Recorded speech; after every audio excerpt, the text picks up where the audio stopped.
hello, beautiful people, beautiful family, and thanks for joining me today in this part 27 of this journey that we have titled The Journey. And today, chapter 27 of the book Patriarchs and Prophets, it is titled The Law Given to Israel. But first off, I owe you all an apology, and that is because it's been a while since I posted one of these, and there's a reason for it. The reason being, I just finished writing and submitted for publishing this book.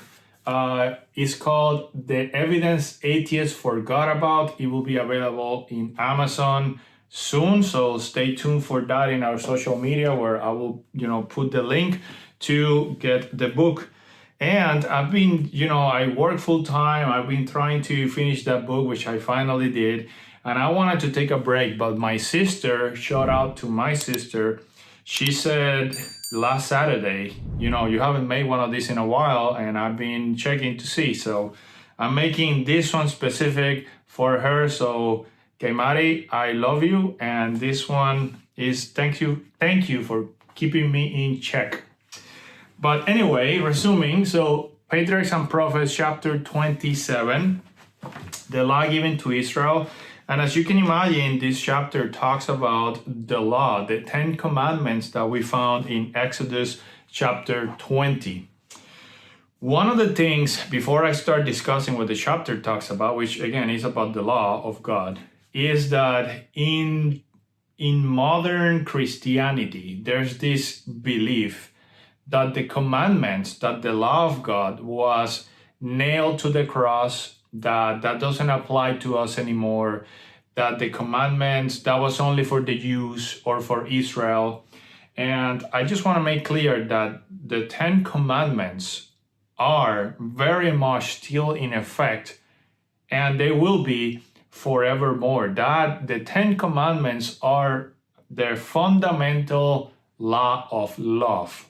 Everything that you see in the 10 commandments, the first 4 is commandments about our relationship with God and, the love that we have for Him and to respect Him as our Lord and Savior.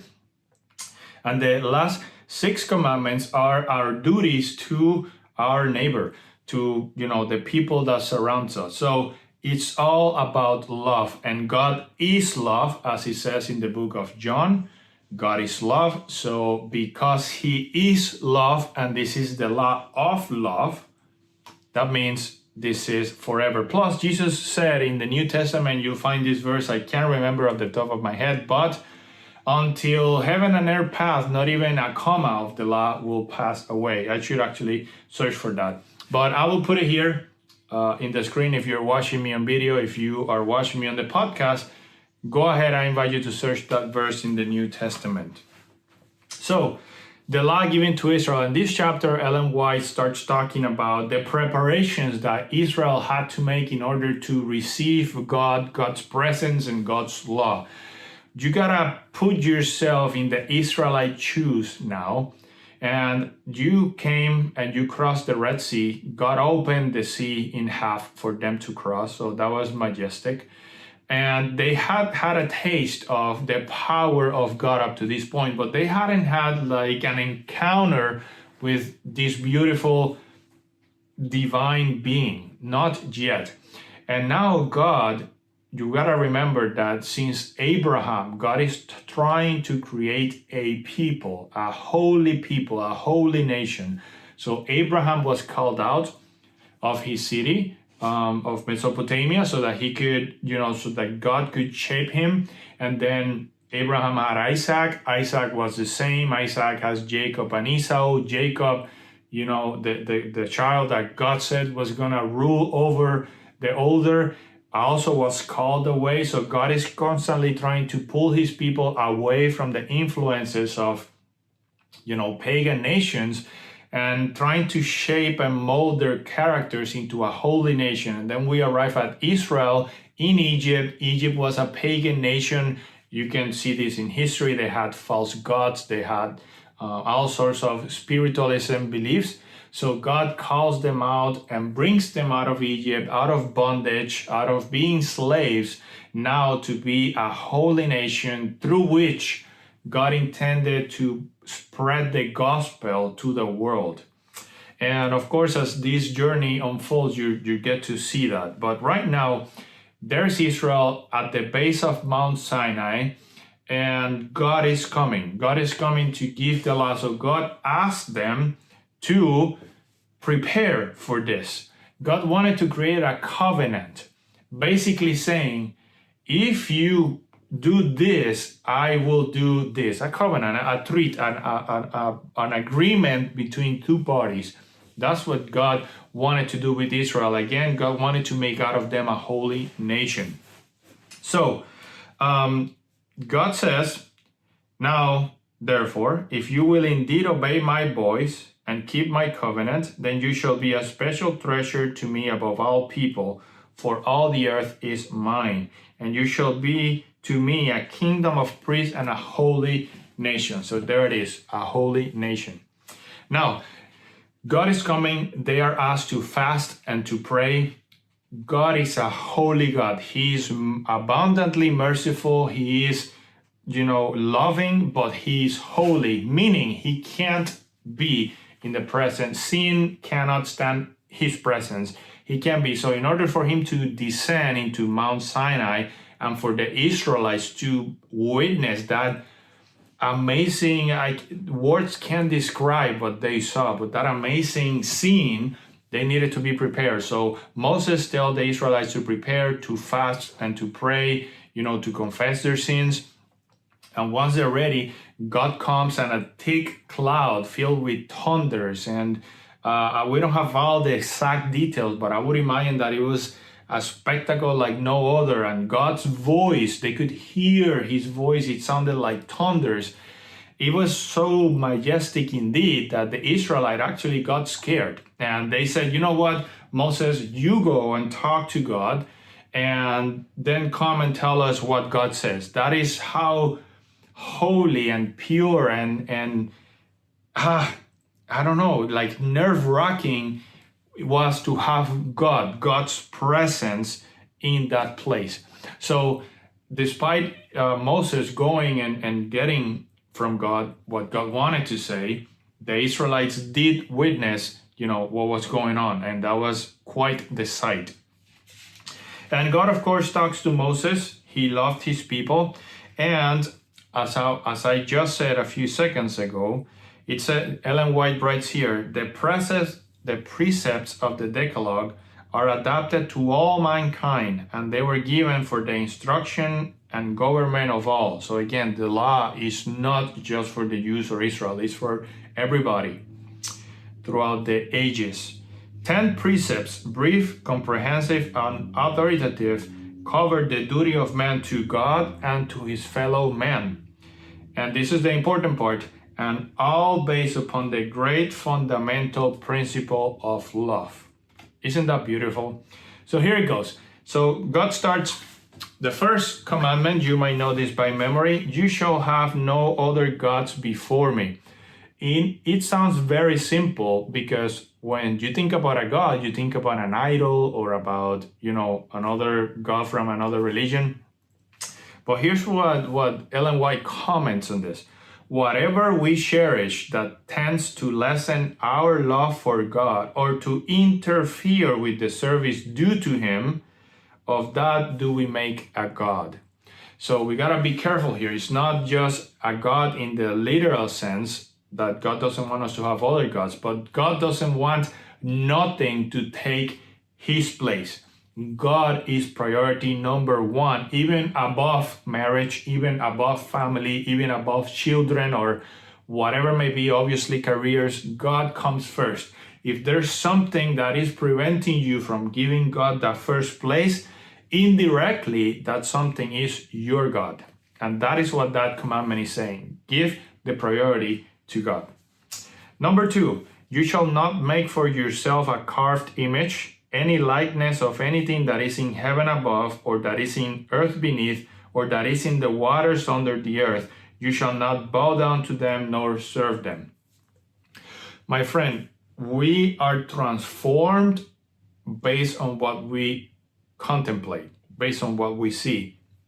Our image, our concept of God gets severely diminished when we worship idols. Even if our sole intention is for that idol to represent God, you are diminishing the majesty and the power and the essence of God.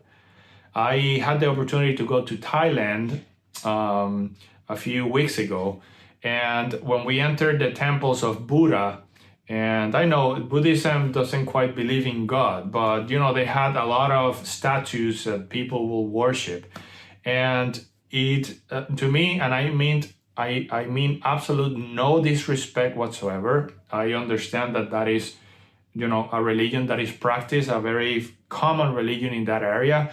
But to me as a person, it was hard to process the idea of seeing a golden or wood painted as golden statue and to think that is God. It's just hard for me to process. It takes away so much from God.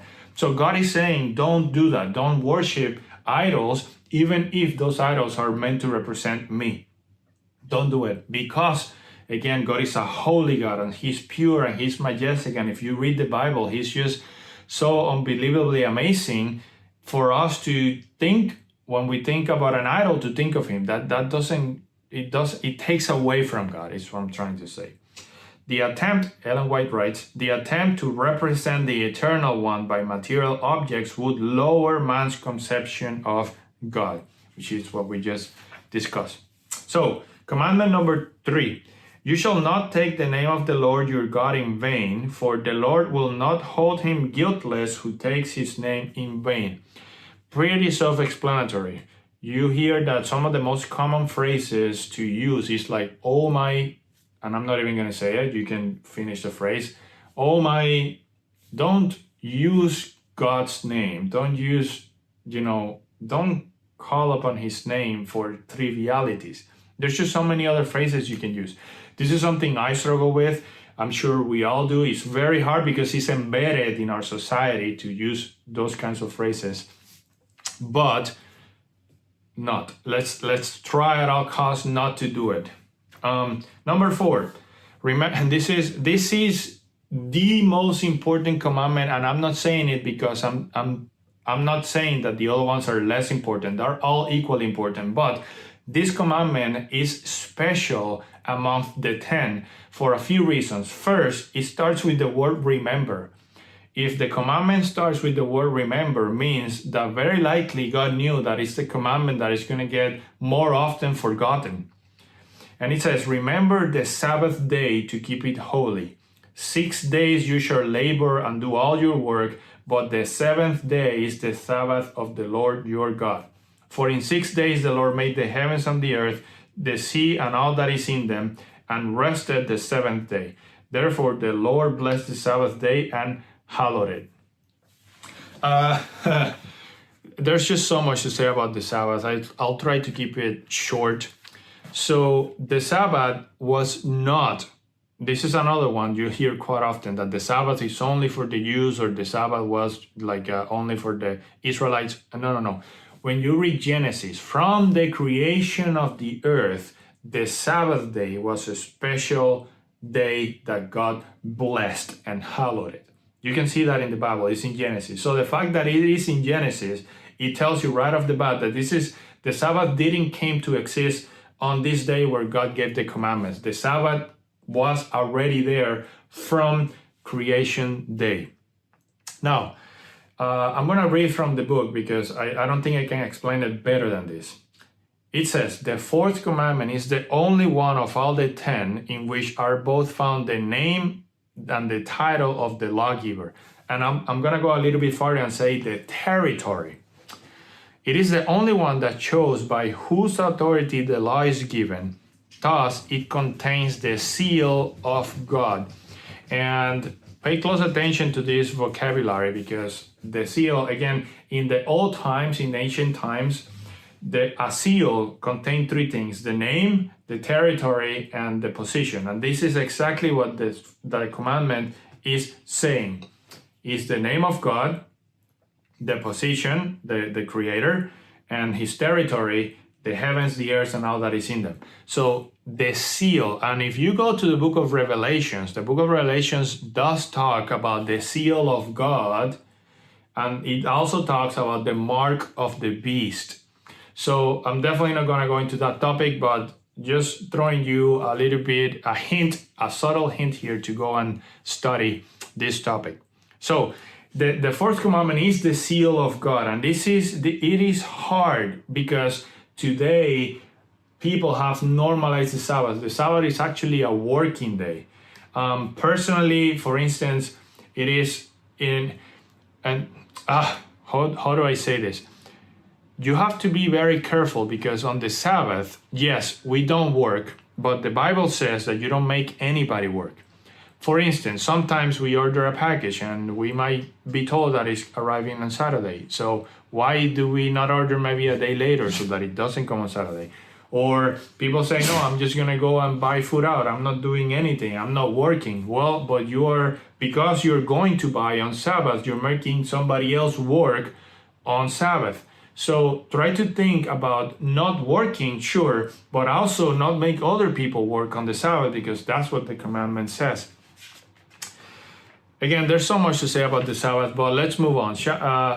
Commandment number 5, honor your father and your mother, that your days might be long upon the land which the Lord your God is giving you. So now we are done with the commandments, with the duty that we owe to God, and we are in the duties that we owe to others. And to if you hear that, that's my wife, that she just arrived, and the dog sometimes go crazy. I'm gonna close the door. 1 second.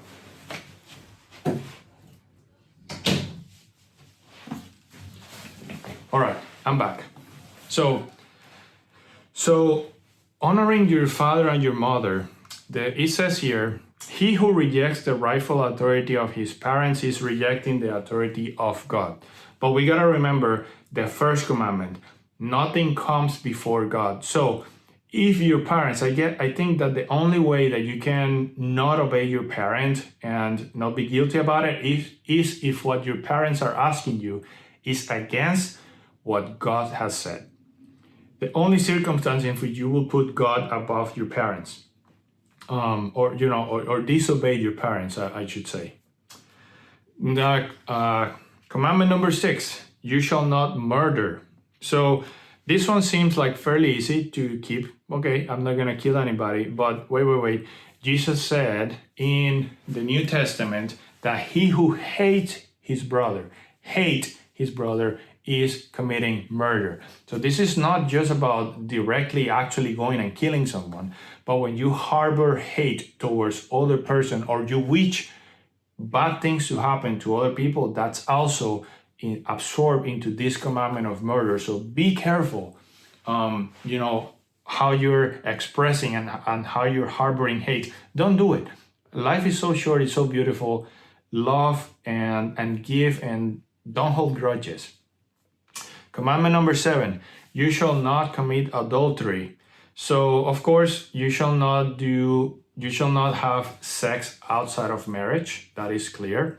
But in this commandment, and this is Ellen White writing, this commandment forbids not only the acts of impurity, but sensual thoughts and desires, or any practice that tends to excite them. So watching pornography, watching erotic movies, and I don't mean like straight pornography movies, but like even movies that had like strong sexual scenes. Here are, I don't know, magazines or books, or what you watch in your phone, or any thought that you harbor. Maybe you're like faithful, but you're imagining yourself intimately with another person. All these things fall into this commandment. Don't do it. You shall not steal is commandment number 8. Pretty self-explanatory. Don't take what is not yours. Commandment number 9, you shall not bear false witness against your neighbor. Don't talk bad about people behind their backs. If you have something bad to say about someone, say that to their face. Don't be spreading rumors and trying to ruin somebody else's reputation in front of somebody else. That is super wrong, and it's actually one of the commandments that God strictly forbids and abhors.